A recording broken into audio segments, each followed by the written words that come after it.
Hello friends, welcome back to our channel. আজকে ভিনেকের ওপরে cutting করে দেখাবো। ঝুল আছে 15, 1.5 ইঞ্চ এক্সট্রা নেব সেলাইয়ের জন্য। এবারে পুট নেব 6 আর গলার কাছেও 6 নেব। একটা সোজা লাইন টেনে নেব। বগলের কাছেও 6 নিয়ে একটা সোজা লাইন টেনে নেব পুটের সাথে। এখানে আমি ছাতিকে 4 ভাগ করে নিয়েছি, 9.5 এসছে আমার। 1.5 ইঞ্চ এক্সট্রা নেব।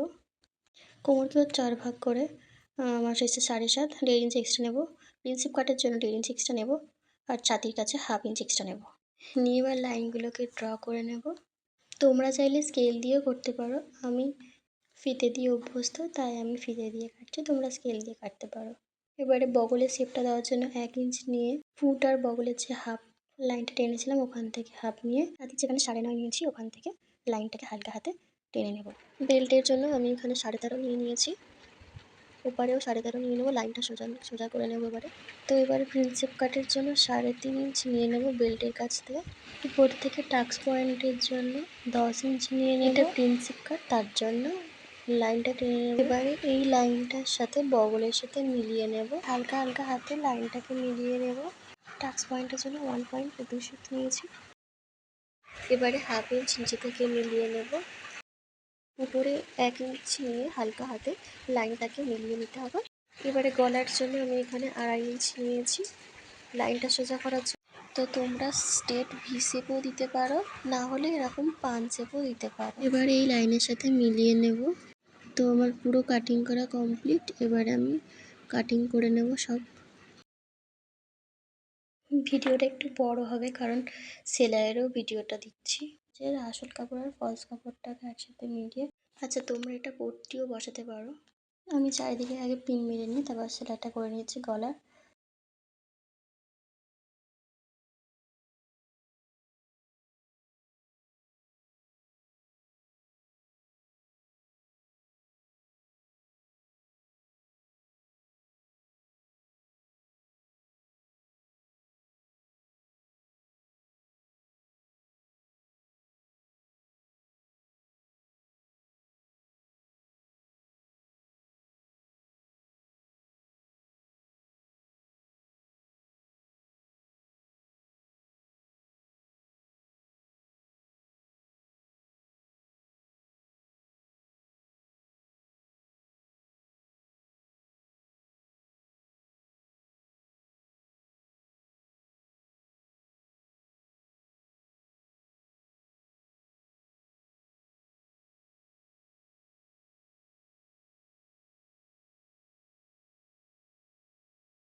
ভিডিওটা ভালো লাগলে একটা লাইক আর সাবস্ক্রাইব করে দিও।